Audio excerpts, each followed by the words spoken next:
Abramos nossas Bíblias em Gênesis capítulo 17.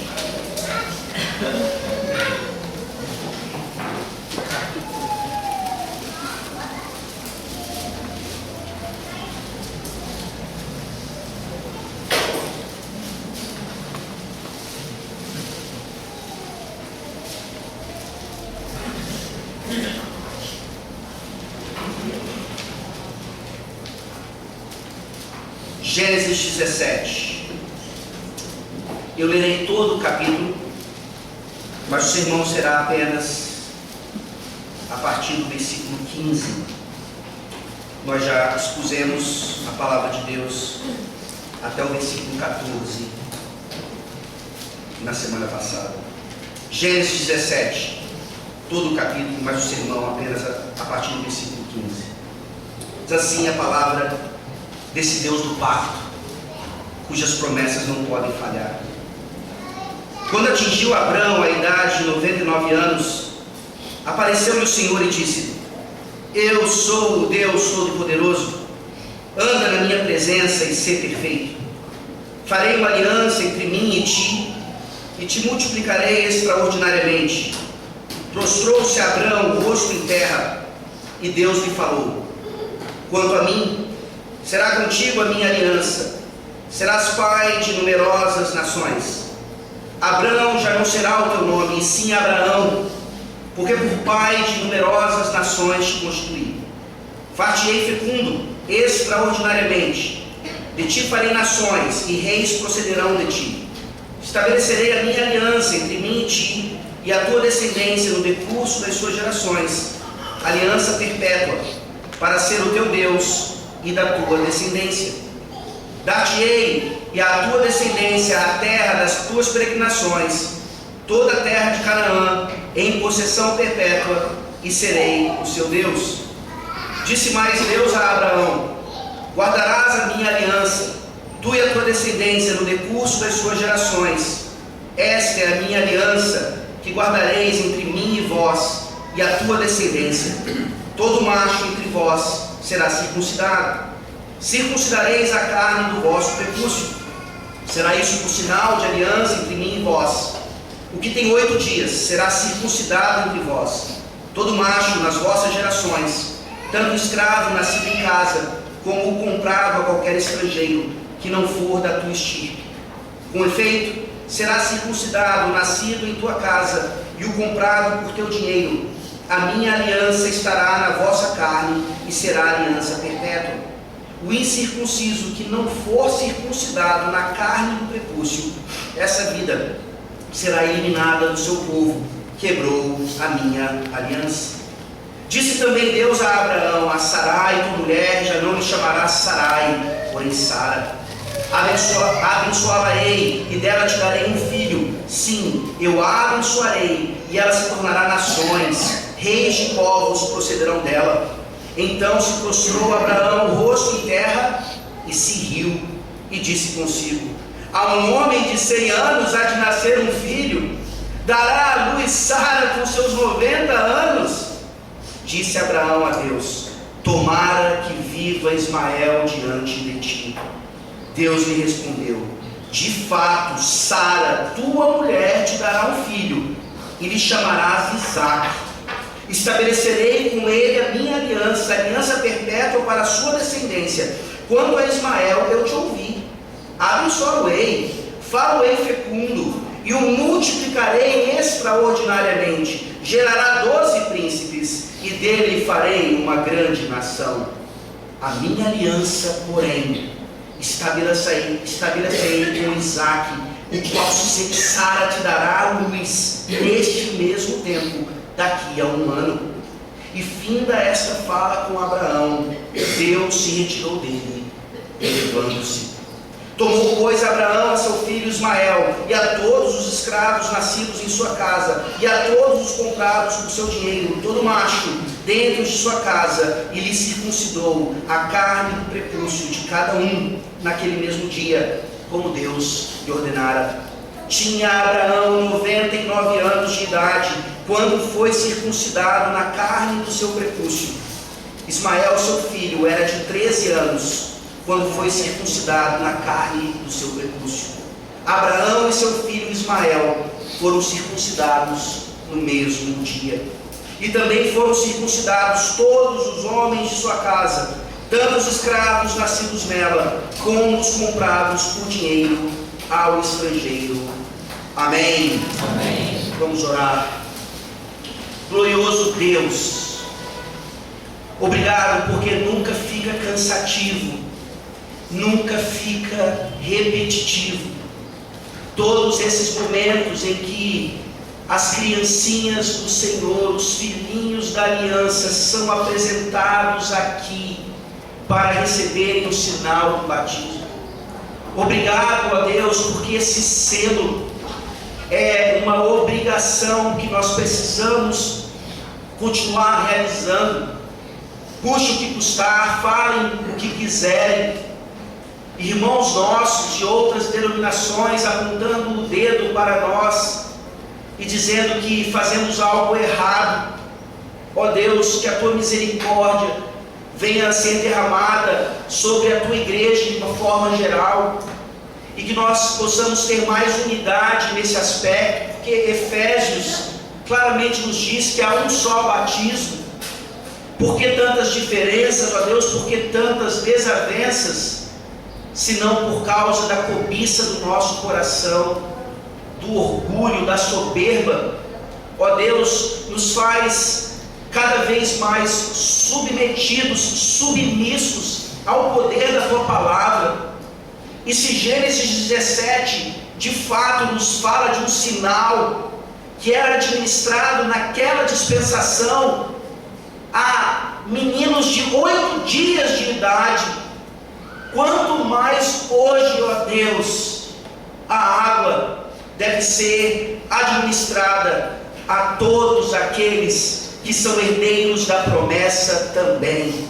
Ó Deus, nos esclareça hoje ainda mais o valor desse sacramento, o valor da tua palavra e principalmente o valor de Cristo Jesus, que é a nossa circuncisão. É no nome dele, ó Deus, que eu te peço agora as tuas bênçãos maravilhosas a partir do sermão pregado. Amém. Amém. Quem ri por último, ri melhor. Todos aqui conhecem esse ditado, sabem o que ele significa. Talvez você já tenha experimentado de um lado ou de outro esse ditado. Talvez você tenha rido de forma precipitada e alguém depois riu de você, ou você foi motivo de riso de alguém e no final das contas você acabou rindo daquela pessoa. Sem dúvida alguma, o ditado nos dá uma ideia de reviravolta. E desde a semana passada a gente tem visto que Deus se apresenta a Abraão aqui como El Shaddai. El Shaddai, o Deus Todo-Poderoso, o Deus das reviravoltas, o Deus que resolve aquilo que para os homens é impossível. E nós sabemos que isso se aplica mais diretamente à questão da salvação. Jesus Cristo mesmo diz isso lá nos Evangelhos. Mas é interessante notar então que ao longo da história da redenção na palavra de Deus, e até mesmo na história da igreja, nós percebemos que Deus é o Shaddai e sua providência sempre foram motivo de zombaria para o mundo. Nós veremos hoje à noite, por exemplo, em Atos capítulo 2, que a promessa maravilhosa do Pai, que o Espírito Santo seria derramado de forma ainda mais contundente lá naquele dia de Pentecostes, é motivo de zombaria para muitos ali. Acreditavam que aquelas pessoas estavam bêbadas em plena manhã, naquela hora do dia. E você também certamente já passou por algum tipo de zombaria. E sem dúvida alguma, quando nós olhamos para o batismo infantil, ele também se enquadra, infelizmente, nessa razão de sorriso ou riso de muitas pessoas, mesmo evangélicas, mesmo cristãs protestantes. Eu queria trazer aqui dois nomes, duas pessoas bem renomadas nos dias de hoje. O primeiro é Paul Washer. um pastor batista, bem famoso, com seus sermões impactantes no YouTube, e que já veio à conferência da Fiel algumas vezes. Ele, em seu livro, falando sobre algumas questões da igreja, ele chamou o batismo infantil de um bezerro de ouro da reforma. Prestem atenção na linguagem. O bezerro de ouro era um instrumento de idolatria lá para o povo de Deus. E ele faz essa associação sem medo algum de errar. Mas o pior talvez seja o que o pastor também batista, Marcos Draconato, escreveu agora no mês de setembro ainda. 6 razões para batizarmos cavalos. Por favor, ouçam com atenção. 6 razões por que devemos batizar cavalos. Depois de observar as bases reformadas para o batismo de certa classe de pessoas, ele quer dizer aqui as crianças, refleti bastante e decidi que doravante, sobre os mesmos fundamentos, devo batizar cavalos.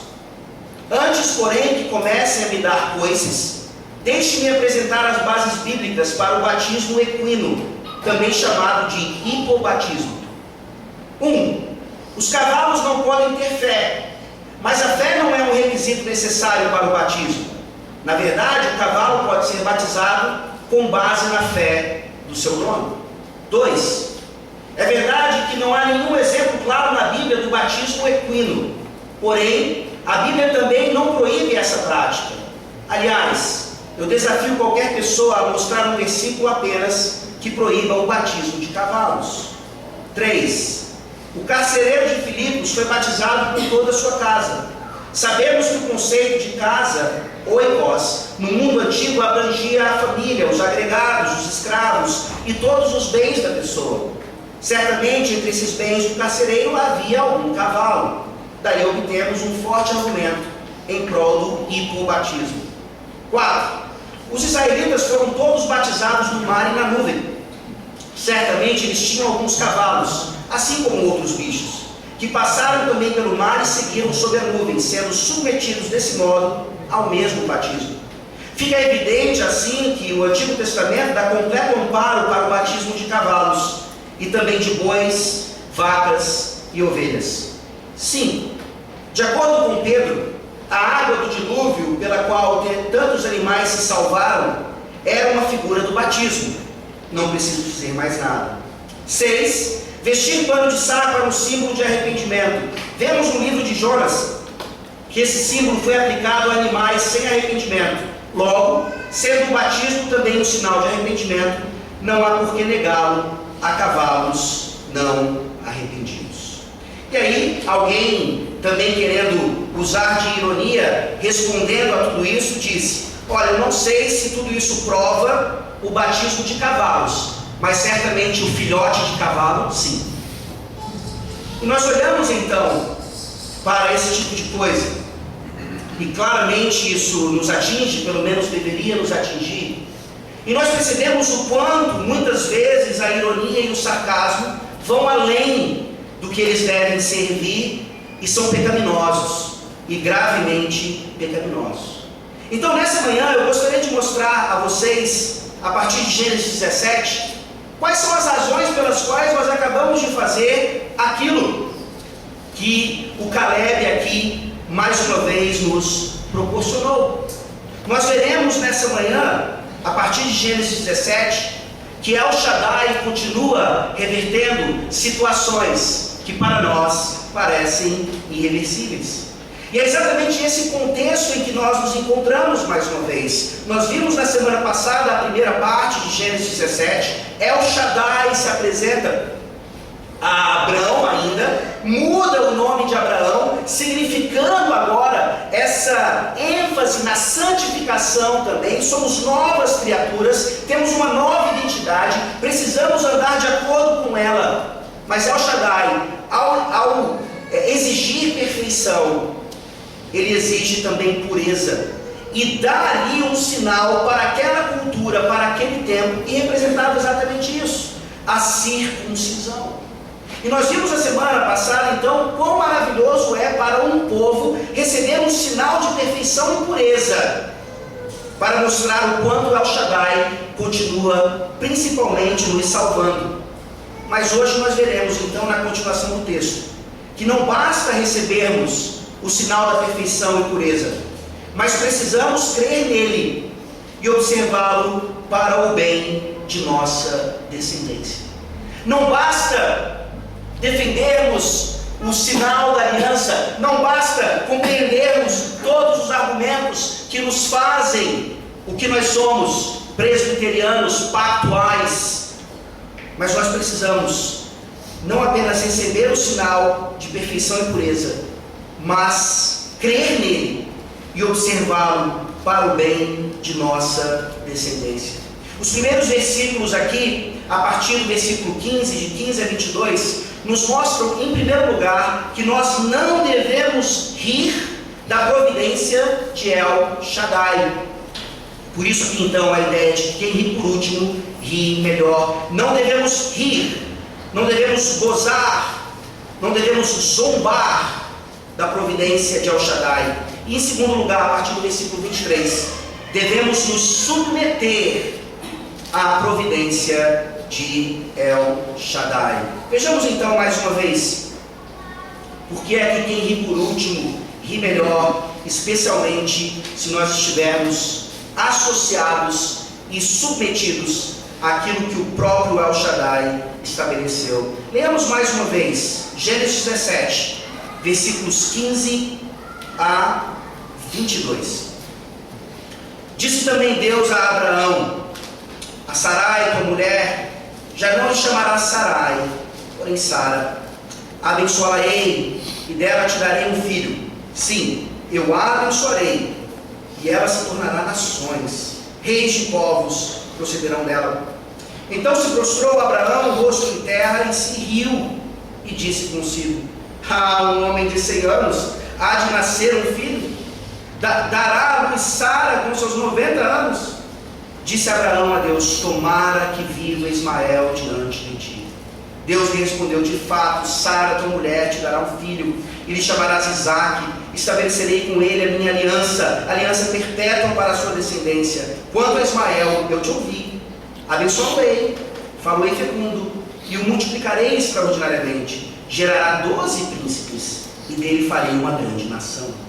A minha aliança, porém, estabelecerei com Isaque, o qual Sara te dará a luz nesse mesmo tempo, daqui a 1 ano. E fim desta fala com Abraão, Deus se retirou dele, elevando-se. Meus irmãos, não devemos rir da providência de El Shaddai. E aqui nós começamos a ver que a mesma coisa que aconteceu com Abrão, tendo seu nome mudado para Abraão, está acontecendo aqui com a sua esposa, com a sua legítima esposa. A promessa sempre foi para Abrão e para Sarai. Agar não precisava ter entrado aqui na história. Sarai foi precipitada, nós já vimos isso. Abrão foi relapso em sua função de autoridade e cabeça naquela família, e nós começamos a ver ali as consequências daquele pecado terrível. Mas El Shaddai vem, ele não é só o Deus Todo-Poderoso, ele continua sendo o Deus todo gracioso, todo misericordioso, cumpridor de suas promessas. Ele aqui visita não apenas Abrão, transformando-lhe em Abraão, mas ele visita também Sarai, transformando-lhe em Sara. Aqui a mudança do nome não é tão contundente quanto no caso de Abrão e Abraão.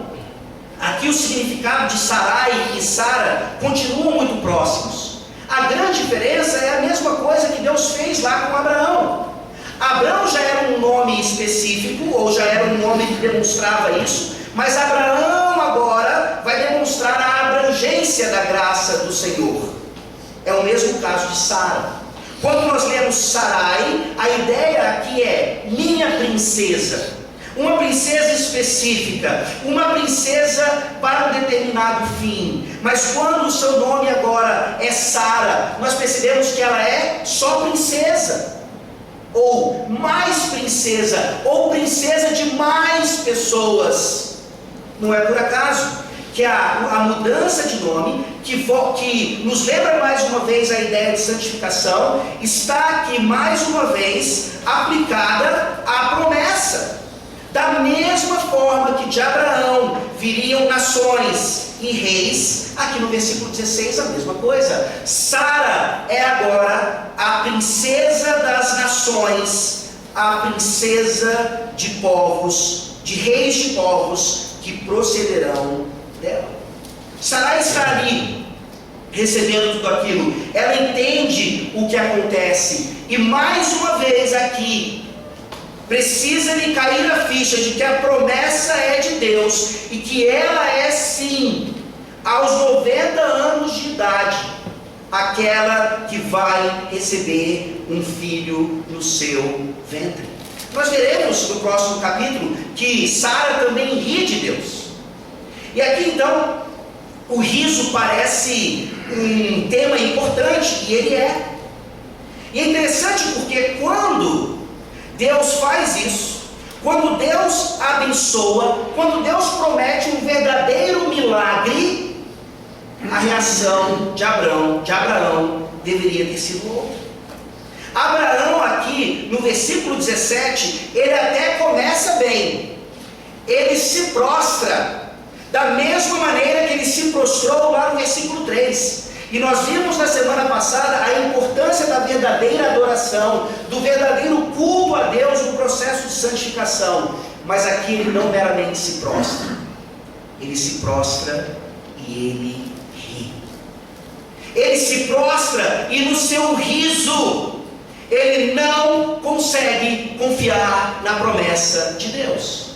Talvez há 2 décadas atrás, um pouco mais de 2 décadas, quando ele recebeu a promessa, quando ele recebeu o chamado lá em Gênesis 12, era um pouco mais fácil. Afinal de contas, nós sabemos que Abraão viveu há quase 200 anos, ele viveu chegando quase a 200 anos. Ou seja, ali com seus 70, 80 anos, ele estava nem sequer na metade da sua vida completa. Ao receber a promessa, ele entendia que sim, ainda poderia ter um filho. Mas o tempo vai passando, a promessa não vai se cumprindo. Abraão vai demonstrando fidelidade em fidelidade, e isso vai com certeza aumentando a agonia. E ele consegue aqui, diante da repetição da promessa, do milagre maravilhoso, zombar de Deus. Ora, alguns comentaristas, eles querem aqui proteger Abraão. Eles querem aqui dizer que, na verdade, o riso de Abraão não foi o mesmo de incredulidade de Sara, lá no capítulo seguinte, porque Deus claramente repreende a Sara, mas aqui Deus não repreende a Abraão.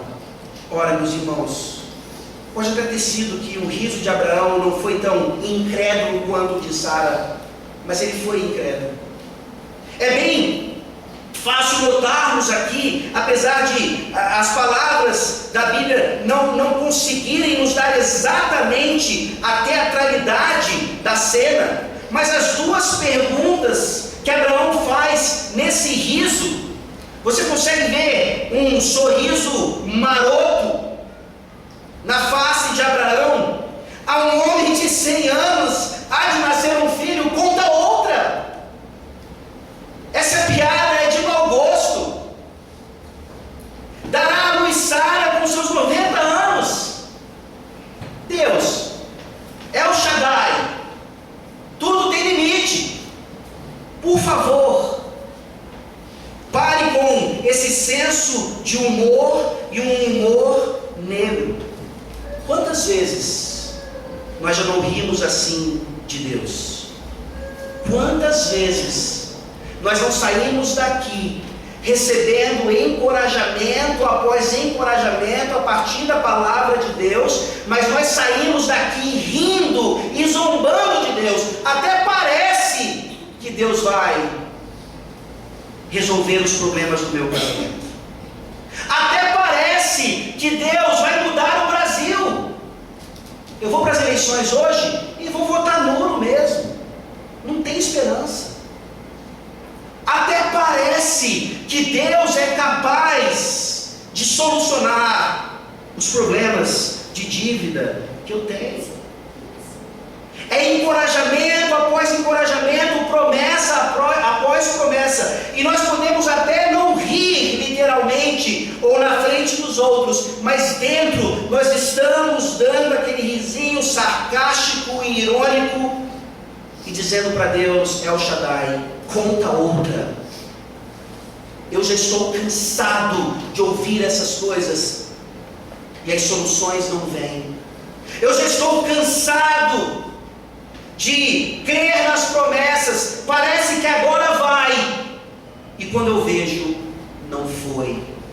Meus irmãos, nós mais uma vez nessa manhã nos parecemos com Abraão mais do que nós gostaríamos. Não só as perguntas demonstram que esse riso de Abraão, infelizmente, foi um riso de incredulidade, mas o versículo 18 mostra a tamanha audácia desse herói da fé, desse patriarca maravilhoso, que aqui mais uma vez, e com certeza nós entendemos o contexto e a situação, mas jamais devemos concordar com o que ele está fazendo. No versículo 18, o seu riso se transforma nessa afirmação maldita: tomara que viva Ismael diante de ti. Meus irmãos, eu acho que a gente não entende a gravidade do que Abraão está dizendo aqui. Deus, com sua longanimidade, com sua paciência, com sua insistência, ele mais uma vez visita aquele casal. Ele demonstra para eles, por meio da mudança do nome, uma renovação, uma transformação, uma nova esperança. Abraão tinha entendido o problema de Agar e de Ismael, sem dúvida alguma. Deus não poderia ter sido mais claro: é de Sara que vem o descendente.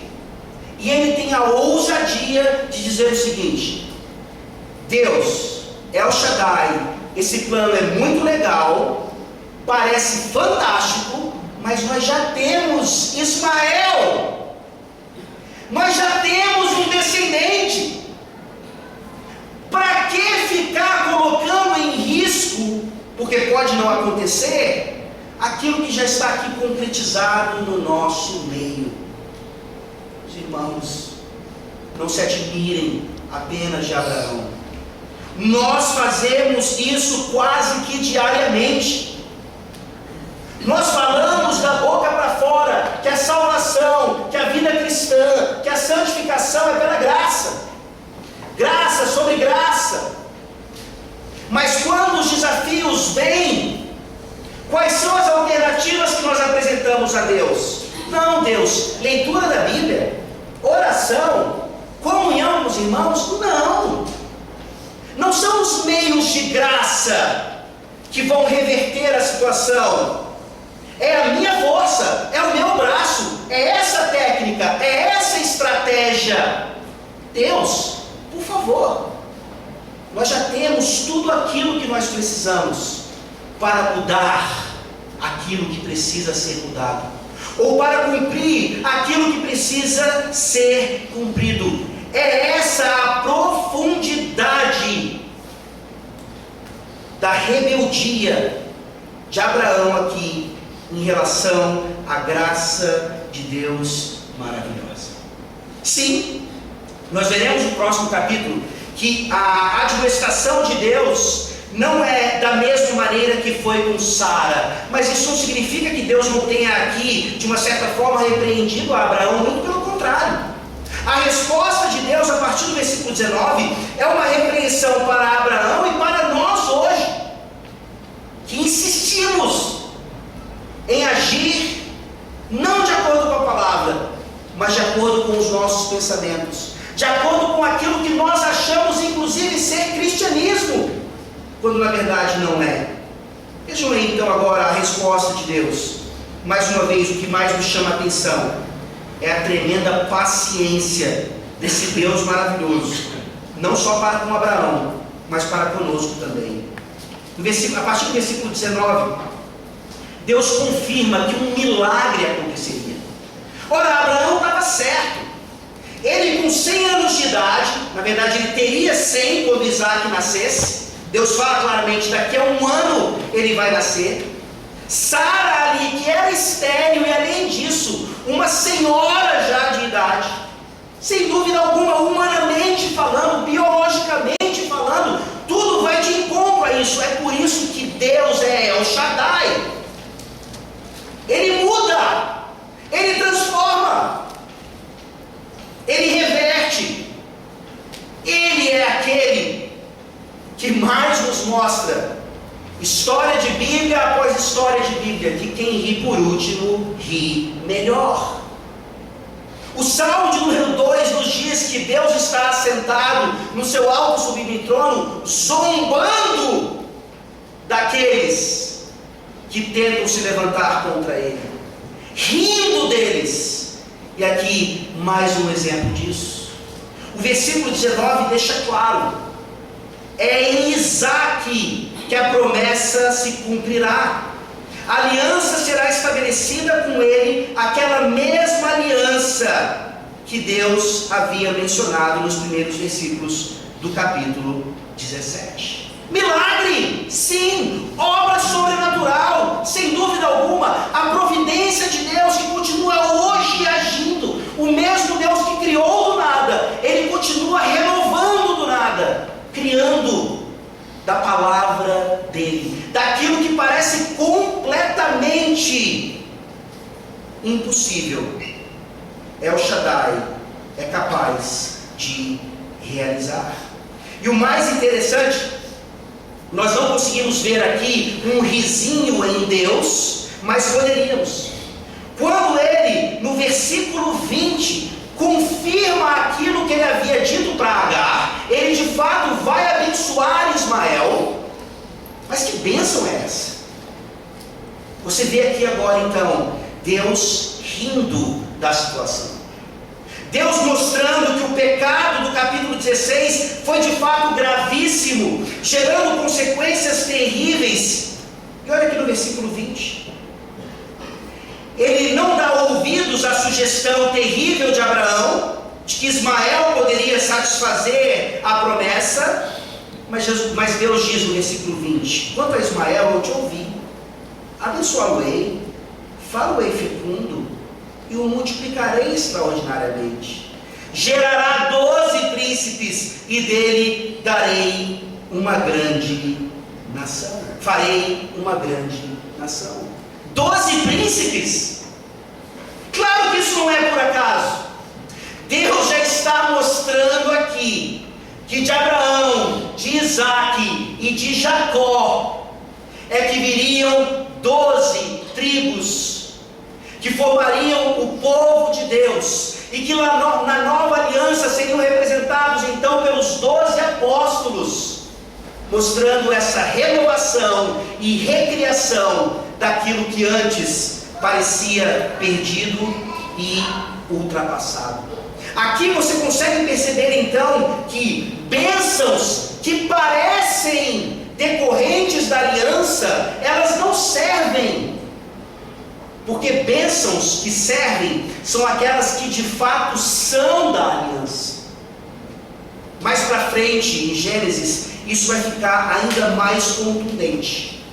Aqui nós começamos a ver aquilo que Paulo diz lá em Romanos, a partir do capítulo 9: nem todo o que é de Israel é verdadeiro israelita. Em outras palavras, nem todo aquele que é filho de Abraão na carne é filho de Abraão na fé. Ora, será que nós nos contentamos com isso? O versículo 20 aqui está dando a Ismael bênçãos maravilhosas, bênçãos que parecem ser iguais àquelas que fluem da promessa, mas bênção igual ou parecida não é bênção de verdade. Esses 12 príncipes, como nós vimos antes, Eles se tornariam todo o povo muçulmano, islâmico, que hoje se levanta principalmente contra quem? Nós, os infiéis. Será que o ISIS vai crescer de tal maneira, com suas células, até mesmo no Brasil, e oferecer perigo a vocês, cristãos, bem aqui no Piauí, em Teresina? Meus irmãos, sem dúvida alguma, nós olhamos para isso aqui, e de uma forma geral e abrangente, nós não devemos nos contentar com aquilo que pode até ser uma bênção material, mas é temporário, é provisório. Não diz respeito àquilo que de fato importa para nós, a vida por vir, a vida eterna. Deus então, ironicamente, mostra que em Ismael essas coisas todas aconteceriam, mas ele repete no versículo 21, a aliança será estabelecida com Isaac. Não devemos rir da providência de Deus. Nessa manhã, num certo sentido, mesmo que nós não tenhamos nada a ver com o islamismo, ou nós somos filhos de Ismael, ou nós somos filhos de Isaac. E se somos filhos de Ismael, eu posso até nessa igreja receber bênçãos maravilhosas, e meus filhos recebem bênçãos maravilhosas, mas eu estou me enganando, porque os filhos de Isaac são aqueles que vão rir por último. E é por isso o nome Isaac, porque Isaac significa sorriso, Isaac significa aquele que ri, em outras palavras. Vejam como Deus, em todo o seu senso de humor, destrói a sugestão por obras de Abraão e mostra: é pela graça, é por milagre, é por obra sobrenatural, é Deus fazendo ainda e sempre será. E o versículo 22 nos mostra isso de forma mais brilhante. E fim desta fala com Abraão, Deus se retirou dele, elevando-se. Meus irmãos, isso aqui nos mostra que esse texto e toda a palavra de Deus não foi para Abraão apenas, não foi para Sara apenas, porque o que nós estamos experimentando aqui, e graças a Deus, que as eleições dos nossos representantes não impediram que vocês viessem hoje à presença de Deus, nesse momento, e que retornarão mais à noite para mais uma visitação poderosa de El Shaddai. O que estava acontecendo com Abraão ali está acontecendo conosco hoje. Deus está aqui, Ele está falando, e já Ele vai se retirar de nós, se elevando, mas tendo deixado uma mensagem, tendo deixado mais uma vez uma promessa, tendo deixado mais uma vez um encorajamento. Ali Deus visitava de formas diferentes de como Ele visita hoje, sem dúvida alguma. Mas nós estamos na presença do mesmo Deus. Saia daqui hoje sabendo que Ele é completamente capaz de transformar o que na sua vida precisa ser transformado. Ele vai fazer isso? Não sei, Ele não prometeu, mas Ele é El Shaddai. E se nós continuarmos rindo da sua providência, nós continuaremos desperdiçando bênçãos da aliança e nos contentando com bênçãos que parecem apenas da aliança, mas que não são. É por isso, Caleb, que hoje pela manhã saiba, meu filho querido, que você não recebeu apenas exteriormente um pouco de água, que você não recebeu apenas uma bênção externa, mas você recebeu, Caleb, aquilo que todos nós que somos batizados em Cristo recebemos, a promessa de que mesmo que o meu casamento continue arruinado, mesmo que as dívidas continuem me consumindo, mesmo que El Shaddai não mude as coisas que eu acho que devem ser mudadas, Ele já mudou o meu destino para o inferno, agora para a cidade celestial. isso deveria ser suficiente. Isso deveria ser a maior promessa de todas, que já foi cumprida em Cristo Jesus. E é por isso que o batismo continua acontecendo e continuará acontecendo. Porque é um sinal externo daquilo que interiormente acontece em nós por meio do Espírito Santo. É por isso que nós não devemos rir da providência de El Shaddai, mas nós devemos nos submeter à providência de El Shaddai. E aqui, por favor, nós lemos novamente os versículos 23 a 27, concluindo o sermão. Tomou, pois, Abraão a seu filho Ismael, e a todos os escravos nascidos em sua casa, e a todos os comprados por seu dinheiro, todo macho dentro da sua casa, e lhe circuncidou a carne do prepúcio de cada um naquele mesmo dia, como Deus lhe ordenara. Tinha Abraão 99 anos de idade, quando foi circuncidado na carne do seu prepúcio. Ismael, seu filho, era de 13 anos, quando foi circuncidado na carne do seu prepúcio.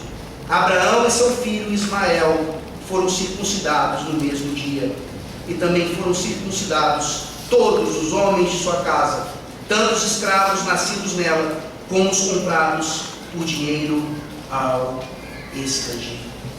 Meus irmãos, os pastores batistas e os respectivos membros dessas igrejas continuam insistindo que não podem crer, não conseguem crer, e por isso não conseguem praticar o batismo chamado infantil, dentre outras coisas, porque nós presbiterianos ainda não conseguimos achar um exemplo em toda a nova aliança dessa prática. Ainda bem, porque a nossa fé na circuncisão e no batismo, por sua vez, não está baseada simplesmente em exemplos claros, assim como várias outras coisas da teologia em que nós cremos também não seguem essa mesma lógica. Mas os batistas e outros que não conseguem acreditar nisso, talvez você seja um deles aqui nessa manhã, estão procurando no lugar errado. Não que o Novo Testamento não deva ser o local, claro que é, mas estão procurando no local errado, porque de fato Deus não manifestou ali uma prática diretamente ligada àquilo que nós chamamos batismo infantil.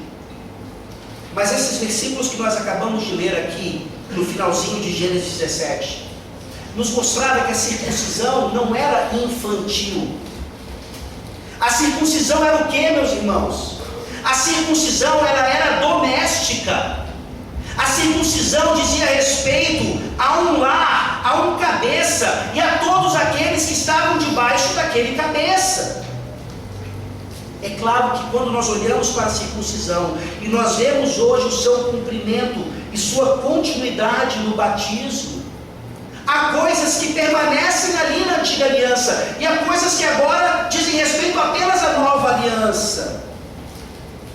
E aí nós olhamos para os nossos primos batistas e mostramos para eles o quanto o Novo Testamento, principalmente o livro de Atos, está repleto de quê? De batismos domésticos. De batismos onde, na verdade, a promessa não era apenas para o convertido, a promessa não era apenas para aquele que demonstra fé, mas a promessa era para os descendentes também. Pedro deixa isso bem claro em Atos capítulo 2, um texto que nós chegaremos já já na nossa série à noite. É isso que nós vimos hoje, meus irmãos. Uma família que já pertence à aliança, trazendo o seu mais novo membro a receber o mesmo sinal, porque Caleb pertence àquela casa, quer queira ele ou não. Talvez um dia que Deus nos livre disso, ele se rebele e não queira mais estar debaixo, não só do lar, não só da autoridade, mas do Deus que governa aquela casa.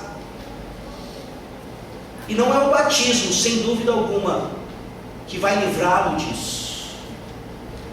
É por isso, meus irmãos, que quando nós olhamos agora para a nova aliança, de fato, não buscamos aqui um exemplo para finalmente resolvermos o problema doutrinário de um batismo infantil. Poxa vida, Deus, não poderia ter colocado ali pelo menos um? E Deus diz: não, porque eu coloquei vários. E vocês continuam se rebelando contra mim, inclusive escrevendo textos sobre batismo de cavalos. E é evidente então, meus irmãos, que a partir daquele texto lá também de Gênesis 17, voltando agora para a ideia do batismo, não é o sacramento em si que salva. A circuncisão nunca salvou, muito menos o batismo. E é interessante você notar como pessoas, quer influenciadas pelo catolicismo romano ou por uma mera superstição, elas continuam buscando pastores em igrejas para que seus filhos sejam batizados. E a primeira pergunta que você faz é: mas você é membro de qual igreja? Não sou membro de nenhuma igreja, mas eu quero que meu filho seja batizado. Por quê? Para que ele tenha esperança de salvação, para que ele seja salvo, para que ele seja tirado do limbo. Vocês conseguem perceber, meus irmãos, a superstição? O quanto isso pode se tornar um mero ritual? Será que você entende nessa manhã o que foi que aconteceu aqui? Não, você não precisa ser pastor como o pastor Sérgio para entender por que é que ele trouxe o seu filho ao batismo, não. Mas é impressionante perceber como dentro da igreja presbiteriana muitas pessoas ainda não têm a menor ideia do porquê batizam seus filhos. Alguns chegam a dizer: mas foi sempre assim. Meu avô fez isso, meu pai fez isso, eu vou fazer isso, meu filho eu espero que faça também. O batismo, assim como a circuncisão, não eram ritualísticos e muito menos supersticiosos. Eu gostaria que vocês abrissem suas Bíblias em Romanos capítulo 2.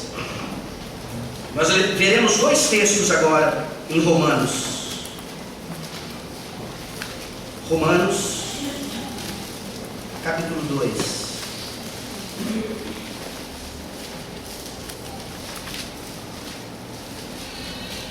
Versículos 28 e 29. Paulo, o grande judeu, agora convertido ao excelente apóstolo e teólogo da nova aliança, ele nos dá essas dicas maravilhosas. Romanos 2, 28 e 29.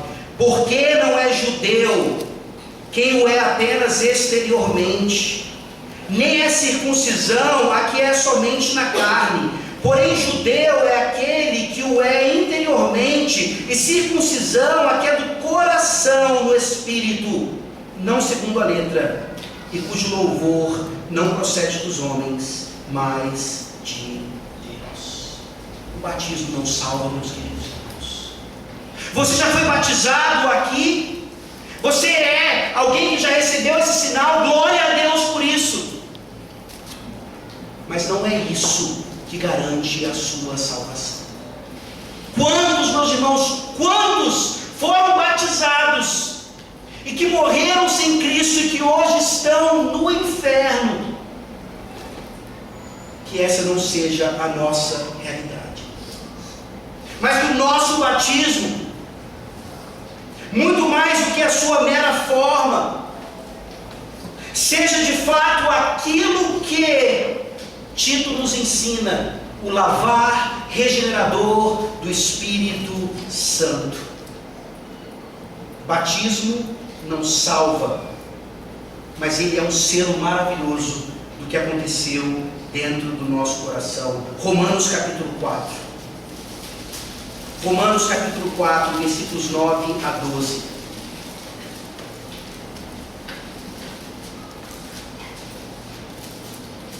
Romanos 4, de 9 a 12. Vem, pois, esta bem-aventurança exclusivamente sobre os circuncisos ou também sobre os incircuncisos? Visto que dizemos: a fé foi imputada a Abraão para a justiça. E como, pois, lhe foi atribuída? Estando ele já circuncidado ou ainda incircunciso? Não no regime da circuncisão, e sim quando incircunciso. E recebeu o sinal da circuncisão como selo da justiça da fé, que teve quando ainda incircunciso, para vir a ser o pai de todos os que creem, embora não circuncidados, a fim de que lhe fosse imputada a justiça.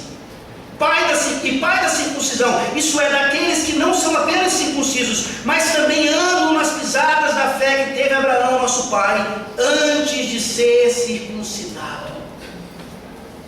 Abraão já era um filho de Deus, desde a sua regeneração, desde Gênesis 12. E nós temos visto nesses capítulos aqui, como que a progressão da salvação na vida dele. Finalmente, quando ele é agora circuncidado, como resposta daquilo que já havia acontecido em sua vida. Essa é a circuncisão associada ao batismo daquele que, por exemplo, faz a sua profissão de fé e não tendo sido batizado antes, ele é naquele momento batizado. Meus irmãos, que coisa maravilhosa. Por isso eu pergunto a vocês aqui nessa manhã: vocês já foram batizados? Vocês já receberam o sacramento do batismo de uma forma bíblica? Pode ter sido usado água, pode ter sido alguma coisa semelhante ao que a Bíblia ensina, mas se não foi de acordo com o que a Bíblia ensina categoricamente, então você nunca foi. Tiremos do nosso vocabulário a ideia de rebatizar. Não. Se você, por exemplo, pertenceu ou conheceu de alguma maneira o cristianismo numa igreja neopentecostal, que na verdade nem igreja é, e lá você recebeu um suposto batismo, saiba que você nunca foi batizado de fato. Saiba então que o seu batismo ainda está por vir, mas isso não significa que você já não seja crente, isso não significa que você já não seja salvo, e que, por exemplo, se você falecer hoje, você estará nos braços do Senhor Jesus Cristo, que lhe salva, sem circuncisão e sem água, mas pelo seu Espírito Santo. E aí nós poderíamos pensar, então se não é tão essencial assim, por que fazer? Ora, porque é uma resposta de obediência, nada mais do que isso. Porque ao batizarmos os nossos filhinhos, ao nos batizarmos adequadamente segundo as Escrituras, nós estamos dizendo: eu não quero oferecer Ismael como esperança, eu quero oferecer Isaque como esperança. Não é do jeito que eu penso ser, mas é do teu jeito, Senhor. Se é para batizar a criança e ser ridicularizado por isso, continuaremos então sendo ridicularizados. Se é para agir de acordo com a graça e sermos vítima de bullying por causa disso, continuemos sendo vítimas de bullying espiritual ou bullying evangélico.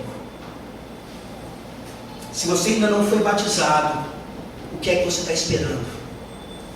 E a principal pergunta: por que é que você ainda não batizou o seu filho? Por que você ainda não batizou a sua filha? Será que você não entendia a doutrina tão bem e ficou com receio de fazer alguma coisa? Não necessariamente com a consciência tranquila. É inadmissível, meus irmãos, não trazermos os nossos filhinhos à presença do Senhor para receberem o sacramento. É inadmissível. E nós vemos isso acontecendo cada vez mais no meio de uma igreja. Cuidado, por favor, com os que se dizem batistas reformados. Não aceitem esse nome. Não aceitem o que acontece na Fiel em diversas formas. Onde eles acertam, amém, aleluia, glória a Deus. Mas onde eles erram, que por favor, isso continue sendo denunciado, porque batista reformado nada mais é do que um presbiteriano que batiza não só aqueles que professam uma fé, mas aqueles que são da promessa também seus filhos. Os irmãos, em tudo isso, nós vemos o que a pedagogia moderna tenta fazer e continua piorando.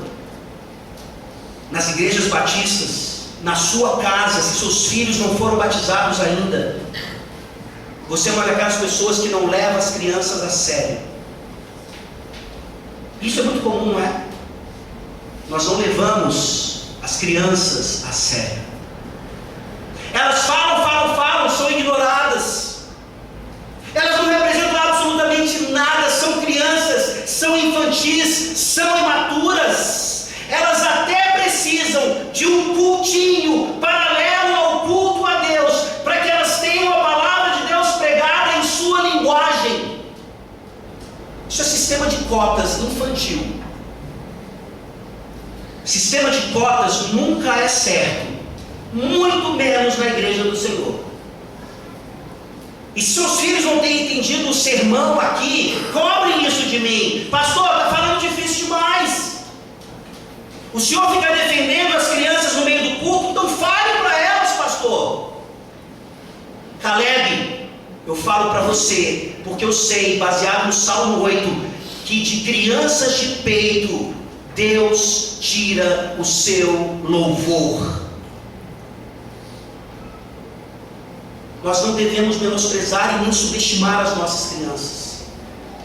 Se elas foram batizadas aqui no nosso meio, é aqui que elas continuam, crescendo diante do Senhor. El Shaddai está aqui. E é aqui onde elas devem estar. Interessantemente, o texto da circuncisão engloba um menino de 13 anos. Claro que englobaria também todos aqueles que ao 8º dia deveriam receber também o sacramento, mas o contexto aqui é outro. E engloba também um senhor de 99 anos de idade. Nunca é tarde para que você receba o seu batismo. Nunca é tarde para que você faça a sua pública profissão de fé. Se você lá atrás, por seus pais fiéis, foi batizado, recebendo o sacramento de forma devida. A profissão de fé nada mais é então do que a consequência natural daquilo que o sacramento já demonstrou. Você aqui, presbiteriano, há não sei quantos anos, já fez a sua pública profissão de fé? Não confie apenas no que seus pais fizeram. Chega um momento em nossas vidas que nós precisamos demonstrar isso. E é nesse momento então que os nossos filhos, que agora vão se tornar homens e mulheres, precisam dizer e falar: sim, a fé que os meus pais utilizaram para batizar a mim é a mesma fé que agora eu uso por minha própria conta para dizer que Jesus Cristo é o meu Senhor e o meu Salvador. Não é tarde para você confirmar o batismo que já aconteceu em você. E a mensagem mais dura desse texto, Gênesis 17, sem dúvida alguma, é o versículo que nos fala a respeito de Abraão e seu filho Ismael, versículo 26. Abraão e seu filho Ismael foram circuncidados no mesmo dia. Por que é duro isso, meus irmãos? Porque nós batizamos os nossos filhos, sem dúvida alguma, esperando vê-los, não só aqui agora, caminhando nos caminhos do Senhor, mas principalmente na glória, louvando a Deus para toda a eternidade. Mas aqui, como em vários outros momentos da Escritura, a circuncisão foi dada a um que verdadeiramente era salvo e a outro que nunca seria. Ismael claramente estava no pacto, mas não era do pacto. Nós sabemos disso, os relatos são claros, mas a Bíblia não fala dos nossos filhos. A Bíblia garante que eles estão no pacto. A Bíblia garante que é dever nosso repetir o que aconteceu com Caleb aqui. Mas eles são do pacto. Eles são eleitos. Eles são aqueles que vão ser transformados pelo Espírito Santo de Deus e assim garantirem a sua salvação. Nós não sabemos, não tem como saber. Mas o grande perigo é ou presumirmos uma salvação que não nos é garantida nas Escrituras Sagradas, errando tremendamente, ou negligenciarmos o nosso papel como pais da aliança. Eu não sei se a Sofia, se o Tito ou a Giana estarão comigo no céu. Eu não sei. Mas eu faço o que for possível e necessário e obrigado a mim, e no que depender de mim, para que eles estejam lá comigo, salvos pela graça.